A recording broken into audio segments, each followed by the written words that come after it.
Bonjour tout le monde, j'espère que vous allez bien. Aujourd'hui, on va s'attaquer à ce qui est pour moi un des plus grands chefs-d'œuvre du cinéma italien, La vie est belle, écrit, réalisé, tourné, enfin bref, tout par Roberto Benigni. Donc on s'attaque tout de suite à la critique du film. Le film se passe dans les années 30 en Italie, en pleine période du régime fasciste de Mussolini, et on va suivre les aventures du jeune Guido, un juif italien qui passe ses journées à tenter d'être le plus heureux des hommes. Et donc le film en fait va se passer en deux parties. La première partie où on va suivre une histoire d'amour classique entre un homme pas très riche et une femme de bonne famille, donc entre Guido et sa femme Dora.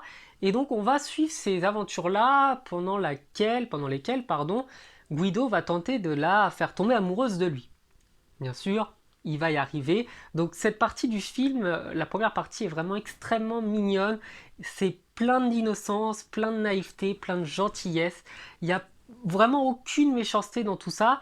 Et bien qu'on sache, pendant le film, qu'on est à une période fasciste, une période assez compliquée, une période plutôt très laide, et bah on arrive à sourire. Pendant ce moment-là, on arrive à s'attacher au personnage, on n'a qu'une envie, c'est qu'ils vivent une très belle histoire d'amour. Et donc cette histoire d'amour va commencer à prendre forme, ils vont tomber amoureux l'un de l'autre. Et par ailleurs, il y a un terme affectueux que Guido va utiliser tout le film, c'est principessa, princesse, que je trouve vraiment tellement adorable dans ce film.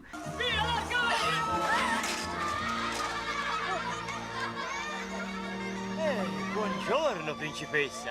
Et une fois que ce sera arrivé, qu'ils seront tombés amoureux l'un de l'autre, on va tomber dans la deuxième partie du film qui est un peu plus laide, donc celle au moment des déportations des Juifs vers les camps de concentration allemands. Et Guido va avoir eu un fils avec Dora, Dora qui ne devrait normalement pas être déportée puisqu'elle n'est pas juive, et Guido qui va avec son fils être emmené, et lui va tenter d'expliquer à son fils que c'est simplement un voyage qu'ils vont faire, voilà. Roberto Benigni va expliquer à son fils tout au long du film que la vie est belle, en fait, simplement. C'est-à-dire qu'il va cacher la réalité des choses, qu'il va cacher les monstruosités qui sont en train de se passer, alors que lui, en tant qu'adulte, sait parfaitement ce qui se passe. Il sait parfaitement que, qu'il va y avoir quelque chose d'horrible qui va leur arriver. Il le sait. Mais il va cacher, et c'est là la force du film, il va cacher tout au long de l'aventure ces horreurs-là. Donc Dora, par amour pour son mari et par amour pour son fils, va demander à être emmenée, malgré le fait que normalement elle ne devrait pas, et va risquer la mort simplement pour espérer rester avec son mari, espérer rester auprès de son mari. Et une fois arrivé dans les camps de concentration, là, bien entendu, eh bien, les personnes âgées et les enfants vont être assassinés. Donc Guido va cacher son fils et au lieu de lui expliquer que ces gens, il ne les reverra plus, il va inventer toute une histoire qui est pour moi splendide et qui donne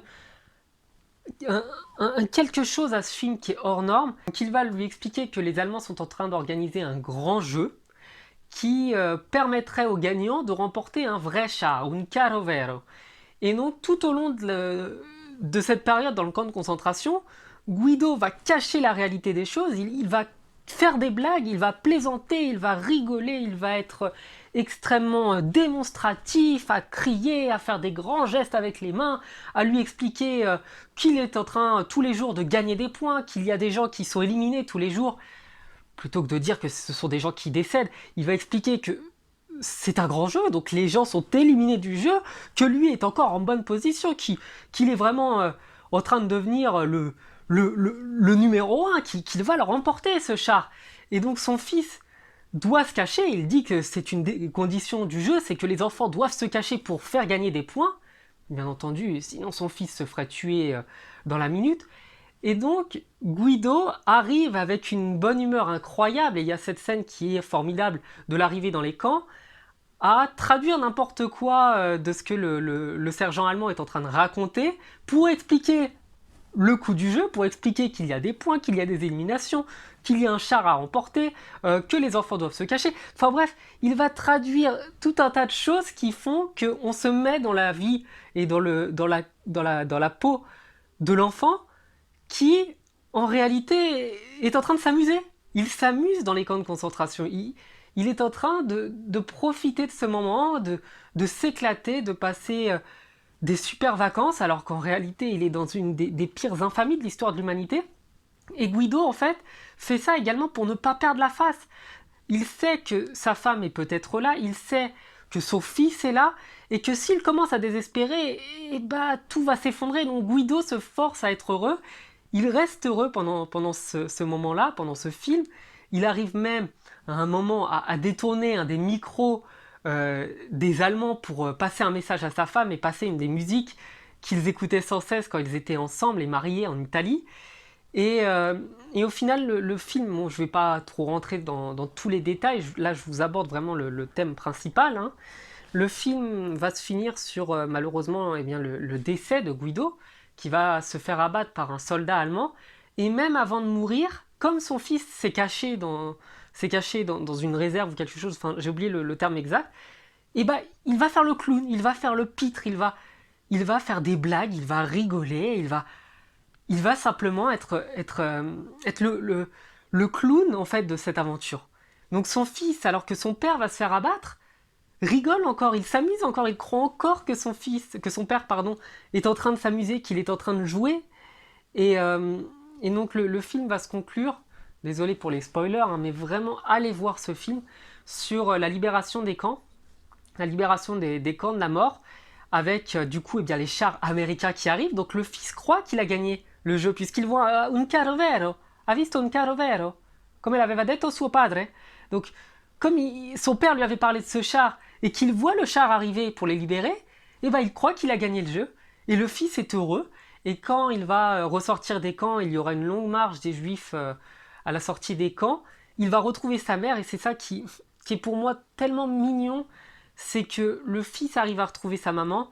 Malheureusement, ce qui aurait été encore plus beau, c'est que Guido survive, mais je crois qu'en fait, le décès de Guido et la façon à laquelle ça s'est passé va donner au film une notion encore plus touchante, encore plus émouvante. C'est réellement un film d'une beauté hallucinante. C'est plein de douceur, c'est plein d'innocence, c'est plein de belles choses. C'est réellement un film magnifique à regarder qui redonne espoir dans les moments les plus durs. Et je crois que c'est une expression qui résume assez bien ce qu'il faut faire dans la vie, ce qu'il faut penser. Donc la vita è bella, la vie est belle. Et ce film est pour moi un des plus grands films du cinéma italien et probablement un des plus beaux également sur la Seconde Guerre mondiale. Du coup, on va également parler de ce que j'aime pas hein, dans le film, parce qu'il y a forcément des choses. Donc ce que j'aime, je pense que vous l'avez parfaitement compris, c'est l'innocence, la beauté, la gentillesse. Ce film n'a aucune méchanceté.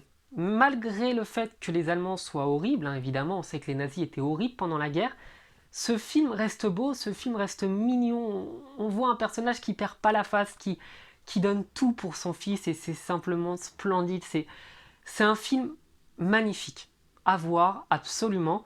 Les points que j'aime pas, je dirais qu'il n'y en a pas. C'est-à-dire que le film a été critiqué pour avoir montré un côté drôle, fait des blagues, tenté de rire et de faire sourire dans les camps de concentration, alors que normalement on ne devrait pas.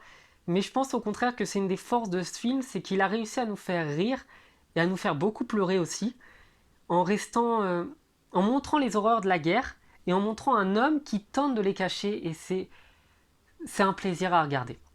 Donc pour la note de ce film, je mettrais, allez, 18. Je mettrais 18 parce que c'est pour moi un des plus beaux films que j'ai pu voir. C'est juste magnifique. J'ai tellement pas les mots que j'ai du mal à trouver celui qui correspondrait le mieux, l'adjectif qui correspondrait le mieux pour le décrire.